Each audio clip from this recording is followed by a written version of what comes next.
Kids can't put it down. It has lots of graphics. And who can blame them? It's extremely fun. The thing's a blast. Oh, dude, awesome.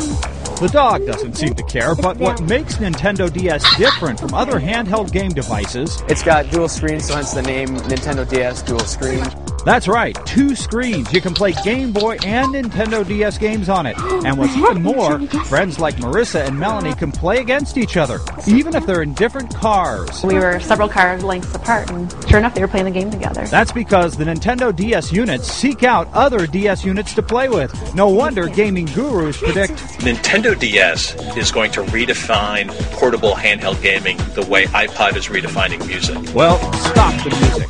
Because it's also redefining how vulnerable your kids are to child molesters. You see, along with the game capability, Nintendo DS comes with a feature called PictoChat. You can chat with your friends. Kids know what it is.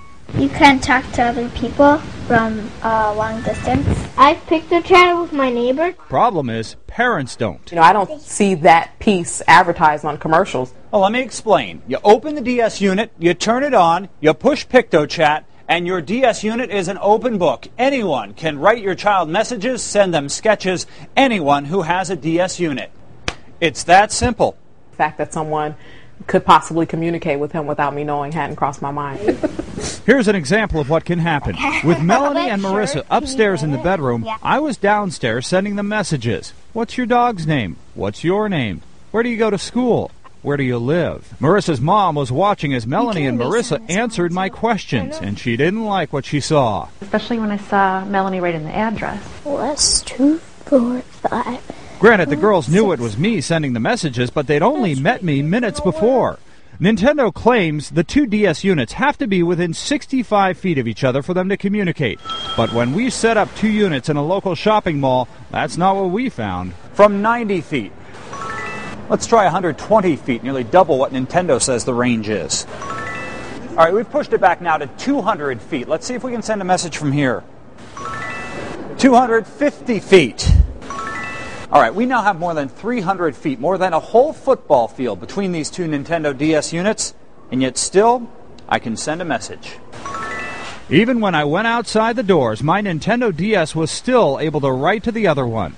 Suddenly, Michael's mom realizes the possibilities get pretty creepy. If we were in an airport or at a train station, and just with the close proximity of them being able to, possibly be communicating with him. And remember Marissa chatting with her friend in the other car? That means a molester driving along could see your child in the back seat and start sending messages while you're in the front seat, totally oblivious to what's happening. Nintendo is well aware of the risk. Both the owner's manual and the company's website warn parents about PictoChat and recommend talking to your kids about what to do if they get a message from someone they don't know. Brenda and Chantel are both great moms, but like most parents, they didn't think to read the owner's manual for their child's game. I hadn't thought about that. I just thought it was kind of like an advanced Game Boy. Sit down, read the manual, the instructions. Joel Dine with Glendale Police says the problem is parents don't realize Nintendo DS is more than just a game device. It's a communication tool. It's not just a visual tool. Now, Michael, Marissa, and Melanie know exactly what to do if a stranger tries to PictoChat them. I'd sign off. I'd say bye. I'll turn it off.